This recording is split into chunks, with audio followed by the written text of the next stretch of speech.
गंगापुर गांव में एक घर के आंगन में एक बकरी चमेली अपने घर में आराम से सो रही थी। उसके बच्चे भूख के मारे जाग गए और उन्होंने अपनी माँ को जगाना शुरू कर दिया। वे बार बार उसे आवाजें देने लगे कि हमें भूख लगी है, माँ उठो। चमेली को यह बिल्कुल अच्छा नहीं लगा कि उसे इतनी सुबह जगाया जा रहा है और उसकी नींद खराब की जा रही है।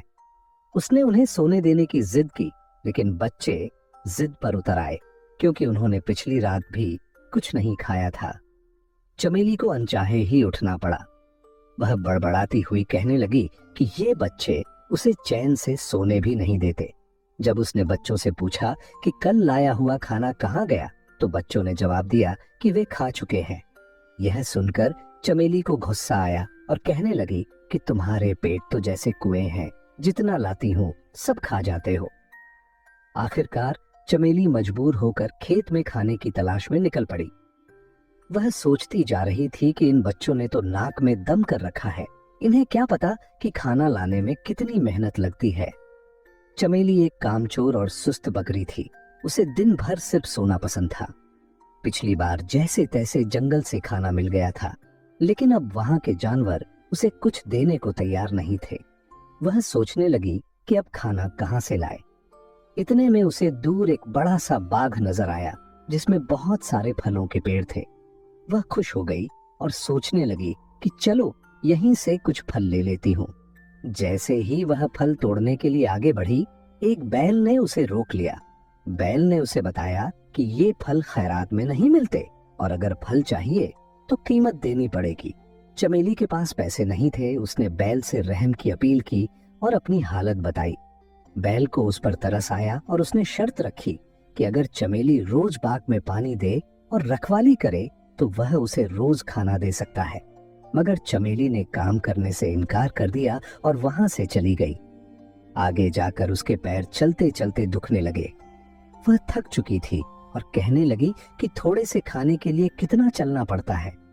इतने में उसे दूर एक इंसान का घर नजर आया जहां दो बकरियां आंगन में खड़ी घास खा रही थीं। चमेली ने सोचा कि ये मेरी ही जात की बकरियां होंगी, ये जरूर कुछ खाने को देंगी। वह उनके पास पहुंची, मगर वहां भी उसे साफ जवाब मिला कि यहाँ मुफ्त में खाना नहीं मिलता। इन बकरियों को रोज मालिक को दूध देना पड़ता था, तब जाकर खाना मिलता है। इतने में घर का मालिक आया जिसका नाम हरिया था। उसने चमेली से पूछा कि वह कहाँ से आई है। चमेली ने बताया कि उसके बच्चे भूखे हैं, उसे खाने की जरूरत है।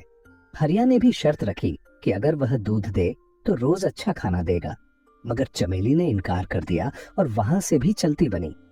थोड़ा आगे जाकर चमेली को एक खेत नजर आया जो खाली था और वहां बहुत सारी फसलें थीं। चमेली ने सोचा कि यहाँ से तो मुफ्त का खाना मिल जाएगा। उसने मौके का फायदा उठाया और खूब पेट भर के खाया और अपने बच्चों के लिए भी बहुत सारी फसल तोड़ ली। खाने के बाद वह एक पेड़ के नीचे सो गई। कुछ देर बाद खेत का मालिक चमन आया। उसने देखा कि उसकी फसल किसी ने तोड़ी है। वह गुस्से से चमेली को पेड़ से बांध देता है और इल्जाम लगाता है कि उसने चोरी की है। चमेली रहम की अपील करती है, मगर चमन का दिल नहीं पसीजता।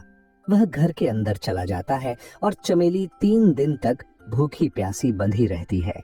उधर चमेली के बच्चे घर में बैठे अपनी माँ का इंतजार कर रहे थे और सोचने लगे कि माँ कहीं फिर सो तो नहीं गई। वे कहते हैं कि माँ कितनी सुस्त और कामचोर है, शायद उसे हमारी परवाह नहीं, मगर हमें उसकी फिक्र है। चलो हम उसे ढूंढने निकलते हैं। उधर चमेली बहुत कमजोर हो चुकी थी। रात के वक्त एक चूहा उसके पास आता है जो उसे पहचान लेता है। चमेली उससे विनती करती है कि उसके बच्चों का हाल बुरा है, उसे आजाद कर दे। पहले चूहा इनकार करता है, लेकिन जब चमेली उसे गणपति बप्पा का वास्ता देती है तो वह रस्सी काटकर चमेली को आजाद कर देता है। चमेली फौरन अपने बच्चों के लिए खाना लेकर घर पहुंचती है, मगर बच्चे गायब होते हैं। वह घबरा जाती है और उनकी तलाश में निकल पड़ती है। कई घंटों बाद वह दोबारा उस बैल के पास पहुंचती है जो बाग का मालिक था। वह बैल बताता है कि बच्चे 2 दिन पहले उसके पास आए थे और अपनी माँ के बारे में पूछ रहे थे, मगर जब बैल ने उन्हें बताया कि उनकी माँ एक कामचोर बकरी है तो बच्चे शर्मिंदा होकर वहां से चले गए। चमेली रोती हुई बच्चों की तलाश में हर तरफ भटकती है और चलते चलते हरिया के घर पहुंचती है। हरिया उसे पहचान लेता है और पूछता है कि वह फिर चोरी करने आई है। चमेली बताती है कि वह सिर्फ अपने बच्चों की तलाश में आई है। हरिया बताता है कि वे तीनों बच्चे उसके पास भूखे प्यासे आए थे और उसने उन्हें खाना खिलाकर रुखसत किया। वह बताता है कि खाने के बाद वे अपनी माँ की तलाश में निकले, मगर एक शेर ने उन्हें पकड़ लिया।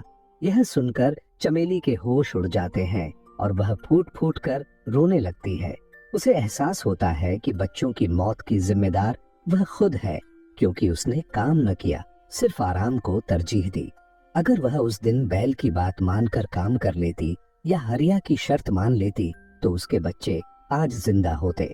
वह गमगीन होकर चमन के खेत में वापस जाती है और उससे कहती है कि वह उसे दोबारा पेड़ से बांध दे, क्योंकि वह अब जीना नहीं चाहती। चमन यह सुनकर हैरान हो जाता है, मगर उसकी सच्चाई सुनकर उसे तरस आता है और कहता है कि वह सजा नहीं देना चाहता। चमेली कहती है कि अगर सजा नहीं दी जाएगी तो वह खुद ही कहीं जाकर मर जाएगी। इतने में पीछे से बच्चों की आवाज आती है। चमेली पीछे मुड़कर देखती है तो उसके तीनों बच्चे जिंदा खड़े होते हैं।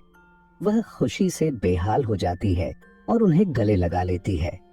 बच्चों को बचाने वाला चूहा बताता है कि जब उसे पता चला कि बच्चों को शेर ने घेर लिया है तो वह फौरन पहुंचा और शेर को डराकर बच्चों को बचा लाया। चमेली हरिया से कहती है कि वह अब हमेशा उसके खेत में मेहनत करके अपने बच्चों के साथ रहना चाहती है। हरिया कहता है कि अब उसे यकीन हो गया है कि मेहनत करने वाला कभी भूखा नहीं मरता। चमेली के बच्चे भी खुश होते हैं कि उनकी माँ को अब मेहनत की कीमत समझ आ गई है। उस दिन के बाद से चमेली और उसके बच्चे हरिया के खेत में मेहनत से काम करते हैं और खुशी खुशी अपनी जिंदगी गुजारने लगते हैं।